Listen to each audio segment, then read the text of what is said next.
অনুসন্ধানী সাংবাদিকতা করে। আমি যদি জায়গাটা ছেড়ে দিই, আমার জায়গাটা নেবে হচ্ছে আরেকজন পুরুষ। রেপ ভিকটিম এক্সামিনেশন করতে গেলে আমাদের ফিমেল ডক্টর প্রয়োজন।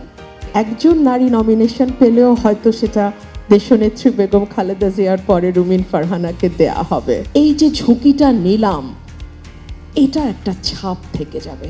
সংগ্রাম, সাহস আর স্বপ্নের গল্প। আন্তর্জাতিক নারী দিবসকে সামনে রেখে এমনই 6 নারীর অভিজ্ঞতা শুনল দর্শকরা। 8 মার্চ আন্তর্জাতিক নারী দিবস। এই উপলক্ষে 7 মার্চ বিশেষ আয়োজন করে প্রথম আলো। রাজধানীর ছায়ানট মিলনায়তনে বিকেল 3টায় শুরু হয় এ অনুষ্ঠান। এই আয়োজনে বিভিন্ন বয়স ও পেশার নারীরা তাদের জীবনের সংগ্রাম, চ্যালেঞ্জ আর সাফল্যের গল্প তুলে ধরেন।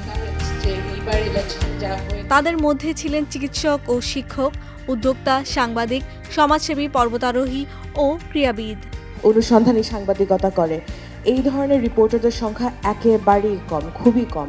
এবং আমার যাত্রাটা এখন 14 বছরের ডেইলি স্টারের সাথে।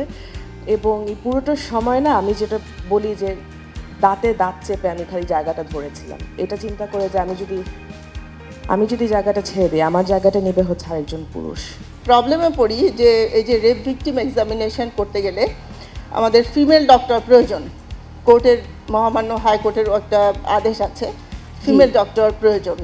তো এই চিকিৎসকের সংখ্যা, ফিমেল চিকিৎসকের সংখ্যা এই সাবজেক্টে অনেক কম, মানে যেটা আসলে অত্যন্ত প্রয়োজন। এই বিষয়ে আমার মনে হয় যে একটু সকল মহলের একটু নজরদারি দরকার, যে যেন এখানে অনেক ফিমেল চিকিৎসক আসেন। অনুষ্ঠানে প্রথম আলো ট্রাস্টের চেয়ারম্যান রূপালী চৌধুরী বৃত্তিপ্রাপ্ত 2জন নারীর গল্প তুলে ধরেন এবং তাদের হাতে ফুল তুলে দেন। ত্রয়োদশ জাতীয় সংসদ নির্বাচনে অংশ নেওয়া কয়েকজন নারী রাজনীতিক উপস্থিত ছিলেন অনুষ্ঠানে। তাদের মধ্যে ছিলেন ব্রাহ্মণবাড়িয়া 2 আসনের সংসদ সদস্য রুমিন ফারহানা। এছাড়া ঢাকার সানজিদা ইসলাম তুলি, তাসলিমা আক্তার, বরিশালের মনীষা চক্রবর্তী, মানিকগঞ্জের নাবিলা তাসনিদ ও সাবিলা সুলতানাও অনুষ্ঠানে অংশ নেন। দেশ মোটামুটি নিশ্চিত ছিল যে একজন নারী নমিনেশন পেলেও হয়তো সেটা দেশনেত্রী বেগম খালেদা জিয়ার পরে রুমিন ফারহানাকে দেয়া হবে।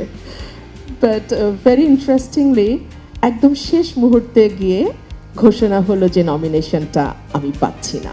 কিন্তু ইন্ডিপেন্ডেন্ট ইলেকশনের প্রস্তুতি নিয়ে রেখেছিলাম অনেক আগে থেকে। কেন? কারণ রাজনীতির চেয়ে অনিশ্চিত আর কিছু নয়। জীবন অনিশ্চিত, রাজনীতি তার মধ্যে আরও বেশি অনিশ্চিত। তা বা হারা জাস্ট একটা ঘটনা মাত্র, জাস্ট অ্যান ইনসিডেন্ট, একটা ঘটনা, হাজারটা ঘটনার একটা ঘটনা। কিন্তু আমি এই যে লড়াইটা করলাম, এই যে পথটা হাঁটলাম, এই যে ঝুঁকিটা নিলাম, এটা একটা ছাপ থেকে যাবে কোথাও না কোথাও। নারী দিবসের এই আয়োজনে সহযোগিতা করেছে সিটি ব্যাংকের নারী ব্যাংকিং উদ্যোগ সিটি আলো।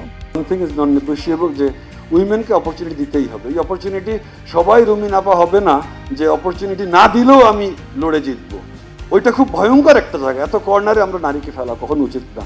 উচিত যে সমাজে সবই পুরুষ পুরুষ পুরুষ, সেখানে স্পেশাল একটা জায়গা করে দেওয়া। এটা কোনো কোটা ভিত্তিক জায়গা না, এটা কোনো স্পেশাল 50 জন সিটেরও জায়গা না। জাস্ট ওই এমপ্যাথিটা থাকা যে এই সমাজে, এই দেশে, এই পার্টিকুলার পরিবেশ, এই সভ্যতার এই জায়গাতে নারীকে জায়গা করে তার ইচ্ছাটা থাকতে হবে। কোনো সরকারের কাছ থেকে নারী বিষয়ে তেমন কোনো বড় অগ্রগতি আমরা দেখিনি। হ্যাঁ, শিক্ষা, স্বাস্থ্য, নানা ক্ষেত্রে অনেক পদক্ষেপ নেওয়া হয়েছে, কিন্তু বাস্তবে সেগুলি কতটুকু সমাজে তার প্রতিফলন হয়েছে সে বিষয়ে আমরা আলোচনা করতে পারি। এখানে সংসদ সদস্যরও একটা বড় ভূমিকা আছে। আসুন আমরা সবাই মিলে নতুন করে আরও উদ্যোগের ভূমিকা আমরা যেন গ্রহণ করতে পারি। প্রথম আলোকে ধন্যবাদ প্রতি বছর এই জিনিসটা সুন্দর করে করার জন্য এবং আমাদেরকে সাথে রাখার জন্য। এর সাথে এগিয়ে নিয়ে চলতে চাই আমাদের নিজেদের এমপ্লয়িদেরকে, প্লাস আমাদের কমিউনিটি, যে কমিউনিটিতে আমরা কাজ করছি সেটাও যেন নারী বান্ধব হয় এবং নারীরা সেটাতে যেন অধিকার পেতে পারে। 1975 সাল থেকে জাতিসংঘ 8 মার্চ আন্তর্জাতিক নারী দিবস হিসেবে পালন করে আসছে। এবারের প্রতিপাদ্য অধিকার, ন্যায় বিচার ও উদ্যোগ সব নারীর হোক। হাসমি জাহান, প্রথম আলো।